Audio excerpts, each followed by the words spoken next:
Anchor స్వేచ్ఛ ఆత్మహత్య కేసులో ట్విస్ట్ల మీద ట్విస్టులు వెలుగు చూస్తున్నాయి. తన కూతురి చావుకి పూర్ణచందర్ కారణమంటూ స్వేచ్ఛ తల్లిదండ్రులు ఓవైపు ఆరోపిస్తుంటే మరోవైపు ఏమో తన భర్త చాలా మంచివాడని, స్వేచ్ఛ వల్లే నా జీవితం ఇలా అయిందని నిందితుడు పూర్ణచందర్ భార్య స్వప్న చెబుతోంది. ఇక పూర్ణచందర్ అరెస్టు కంటే ముందే ఒక లేఖ విడుదల చేయగా ఇందులో స్వేచ్ఛ తన తల్లిదండ్రుల వల్ల మానసిక ఆవేదన చెంది సూసైడ్ చేసుకుందని అంటున్నారు.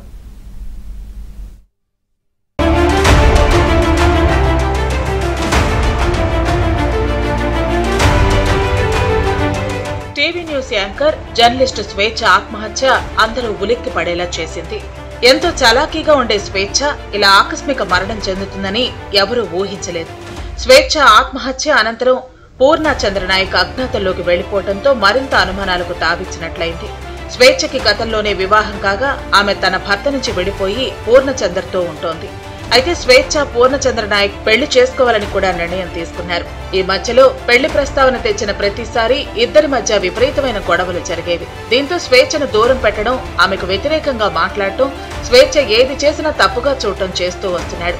అది కాస్త ఈ మధ్య కాలంలో ఇద్దరి మధ్య విభేదాలు తారాస్థాయికి చేరుకున్నాయి. దీంతో పూర్ణచందర్తో కలిసి ఉండలేనని స్వేచ్ఛ ఇటీవలే తన తల్లిదండ్రుల వద్ద వాపోయింది. నేను పెళ్లి చేసుకుంటానని 3 సంవత్సరాలు వెంబడబడి 3 సంవత్సరాలకు ఆమెను కన్విన్స్ చేసిండంట. చేసి అప్పటి నుండి రిలేషన్లో ఉన్నాడు.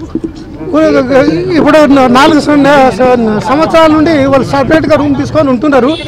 ఇక ఎప్పుడు గొడవలు పడుతూనే ఉన్నారు. ఇక ఇట్లా గొడవలు పడి మొన్న 26 నాడు మా కూతురు, నానా నీకు నేను ఆయనతో ఉండలేను, నువ్వు వచ్చేసి రూమ్కు మాట్లాడటానికి అని చెప్పింది. కూతురుతో ముందు మాట్లాడితే నానా ఇక నేను ఉండను, కరెక్ట్ నిర్ణయం చేసేసుకున్నా, మళ్ళీ నువ్వు ఆయనతో మాట్లాడేటప్పుడు మళ్ళీ నువ్వు అడ్జస్ట్ చేయడానికి నువ్వు ప్రయత్నం చేయొద్దు నానా అని అన్నది. సరే నీ ఇష్ట ప్రకారంగా నా అమ్మ అని చెప్పిన. పెళ్లి చేసుకుంటారని స్వేచ్ఛకు మాట ఇచ్చిన పూర్ణచందర్ కాలయాపన చేస్తూ మోసం చేయటంతో అన్ని విషయాలు తల్లిదండ్రులకు చెప్పి ఇంకా జీవితం మీద ఆశ లేదని ఆత్మహత్య చేసుకోవాలని స్వేచ్ఛ అనుకున్నట్లు సమాచారం. అయితే ఇటీవలే అరుణాచలం వెళ్లి దైవ దర్శనం చేసుకుని వచ్చింది. అయితే మనసు అలజడిగా ఉండటం, తాను మోసపోయాననే బాధతో స్వేచ్ఛ ఆత్మహత్య చేసుకుందా అనే అనుమానాలు వ్యక్తమవుతున్నాయి. స్వేచ్ఛ ఆత్మహత్య తర్వాత తల్లిదండ్రుల ఫిర్యాదు మేరకు అనుమానాస్పద మృతిగా కేసు నమోదు చేసిన పోలీసులు దర్యాప్తు చేపట్టారు. ఇక స్వేచ్ఛ కూతురు కూడా పోలీసులకు ఫిర్యాదు చేసింది. పూర్ణచందర్ తనపై కూడా లైంగిక వేధింపులకు గురి చేశాడని, అసభ్యంగా ప్రవర్తించాడని పోలీసులకు స్టేట్మెంట్ ఇచ్చింది. దీంతో పోలీసులు పోక్సో యాక్ట్ పెట్టారు. ఇక స్వేచ్ఛ ఆత్మహత్య తర్వాత పూర్ణచంద్ర నాయక్ పరారయ్యాడు. అయితే అజ్ఞాతంలో ఉండి పూర్ణచంద్ర నాయక్ ఓ లేఖను విడుదల చేశాడు. పూర్ణచంద్ర రాసిన లేఖ సోషల్ మీడియాలో వైరల్ అయింది. స్వేచ్ఛతో తనకు 2009 నుంచి పరిచయం ఉంది. ఇద్దరం ఒకే చోట పనిచేసేటప్పుడు స్నేహితులుగా ఉండేవాళ్లు. ఆమె తల్లిదండ్రులు జనశక్తిలో పనిచేస్తూ తనను అన్నావదనుల వద్ద వదిలేసి చుట్టం చూపుగా వచ్చేవారు. తనతో చాలాసార్లు చెప్పి బాధపడింది. 5 ఏళ్లుగా ఆమె మానసిక ఒత్తిడి, ఆందోళనతో చికిత్స పొందుతున్నట్టు తన వద్ద ఆధారాలున్నాయని లేఖలో పేర్కొన్నాడు. స్వేచ్ఛ ఆత్మహత్యతో తనకు సంబంధం లేదని పేర్కొన్నాడు.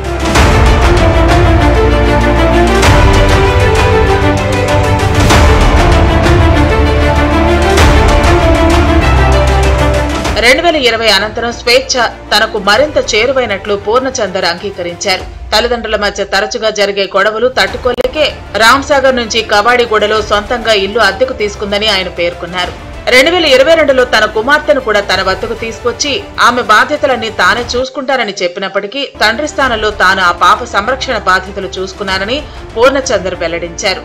గతేడాది పాప, స్వేచ్ఛ ఇద్దరూ బాధపడకూడదని 5 లక్షలు ఖర్చు చేసి పాప మెచ్యూరిటీ ఫంక్షన్ కూడా నిర్వహించామని పూర్ణచందర్ తెలిపాడు.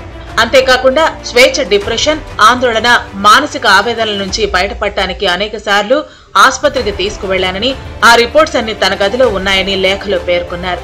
ఇక పూర్ణచందర్కి భార్య స్వప్నతో కూడా విభేదాలు ఉన్నాయని సమాచారం. అయితే స్వేచ్ఛ ఆత్మహత్య తర్వాత భర్త పూర్ణచందర్ పేరు వెలుగులోకి రావడంతో తెరపైకి స్వప్న కూడా వచ్చింది. పూర్ణచందర్ ద్వారానే స్వేచ్ఛ తనకు పరిచయం అయిందని, ముందు వారిద్దరి మధ్య సంబంధం గురించి తనకు తెలియదని, ఎప్పుడైతే వారి వ్యవహారం తెలిసిందో అప్పుడే పూర్ణను వదిలేశానని పేర్కొన్నారు. అయితే పూర్ణచందర్పై స్వేచ్ఛ కూతురు అరణ్య చేస్తున్న ఆరోపణలు పూర్తి అసత్యమని, అరణ్యను పూర్ణచందర్ సొంత కూతురులా చూసుకున్నాడని స్వప్న తాను మీడియాకు విడుదల చేసిన వీడియోలో పేర్కొంది. నాకు స్వేచ్ఛ పూర్ణ పరిచయం అయింది. నాకు అసలు తెలియదు. ఈ రిలేషన్ గురించి కూడా నాకు తెలిసింది స్వేచ్ఛ ద్వారానే. తను నాకు ఫోటో పెట్టడం ద్వారా తెలిసింది. నేను పూర్ణని అడిగాను ఏంటిది అని చెప్పేసి అడిగితే చెప్పాడు. చెప్పినాక నాకు ఆయనకి గొడవలు స్టార్ట్ అయింది. అక్కడ నాకు ఇంకా తెలిసింది ఏంటంటే అక్కడ కూడా తనతో గొడవలు ఉంటున్నాయి అని చెప్పేసి అంటే ఇంకా నేను ఆయన ఎందుకు ప్రెజరైజ్ చేయాలి అని చెప్పేసి నేను ఆయనను వదిలేశాను. అరణ్య ఆయన మీద చేసిన ఆరోపణలు చూసి నేను తట్టుకోలేక నేను ముందుకొచ్చాను. స్వేచ్ఛ కూతురు అరణ్య మా ఆయన మీద నిందలేస్తుంది. ఆ నిందలు నేను చూసి తట్టుకోలేక నేను వచ్చాను బయటికి. పిల్లలతో పాటే అరణ్యను కూడా చూసుకున్నాడు. తనకి స్కూల్లో జాయిన్ చేశాడు, ఫీజులు కట్టాడు. నా పిల్లలకి బట్టలు తీసుకున్నప్పుడు ఆయన కూడా తీసుకునేవాడంట. మరోవైపు తెలంగాణ భవన్ లో అసాంఘిక కార్యకలాపాలు జరుగుతున్నాయని ఏఐసిసి కార్యదర్శి సంపత్ కుమార్ తీవ్ర ఆరోపణలు చేశారు. కుట్రలు కుతంత్రాలకు నిలయంగా తెలంగాణ భవన్ నిలుస్తోందన్నారు. మొన్న జరిగిన అదే కార్యాలయం పేరు మీద రాజకీయ పార్టీని నడిపిస్తామని చెప్పి వ్యాపార లావాదేవీలు చేస్తూ ఒక టీవీ ఛానల్ నడుపుతూ ఆ టీవీ ఛానల్లోనే పనిచేస్తున్నటువంటి నేను ఆ కేసు విషయం తెలుసుకోలే. స్వేచ్ఛ జర్నలిస్టు విషయంలో కానీ యాంకర్ విషయంలో కానీ లేదంటే దానికి సంబంధించిన నిందితుడుగా ఈరోజు పోలీసు కస్టడీలో ఉన్న పూర్ణచందర్ విషయంలో కానీ ఆ కేసు విషయంలో తెలుసుకోలేదు. ఎందుకంటే తెలంగాణ రాష్ట్ర పోలీసులు యావత్ భారతదేశంలోనే అత్యుత్తమ పోలీసింగ్ చేస్తున్నారన్నటువంటి నమ్మకము విశ్వాసము ఆ పేరు భారతదేశంలో వచ్చింది. అగ్రగామి పోలీస్ వ్యవస్థ రేవంత్ రెడ్డి గారి నాయకత్వంలో తెలంగాణ రాష్ట్రంలో కాంగ్రెస్ ప్రభుత్వంలో కొనసాగుతా ఉంది. కనుక మాకు ఏమాత్రమూ అనుమానం లేదు, నమ్మకం ఉంది, విశ్వాసం ఉంది. న్యాయంగా ధర్మంగా చట్టపరంగా నిందితుల మీద చర్య తీసుకుంటారని. ఇక పూర్ణచందర్ పోలీసుల ముందు లొంగిపోవడంతో విచారణ అనంతరం నిందితుడిని అరెస్టు చేసి న్యాయాధికారి ముందు హాజరుపరిచి రిమాండ్ కి తరలించారు. అవసరమైతే ఈ కేసులో పూర్ణచందర్ ను కస్టడీకి తీసుకుని కూడా పోలీసులు విచారణ చేయనున్నారు. ఇక గాంధీ ఆసుపత్రిలో స్వేచ్ఛ పోస్ట్ మార్టం అనంతరం స్వేచ్ఛ కుటుంబ సభ్యులు ఆమె కళ్లను దానం చేశారు.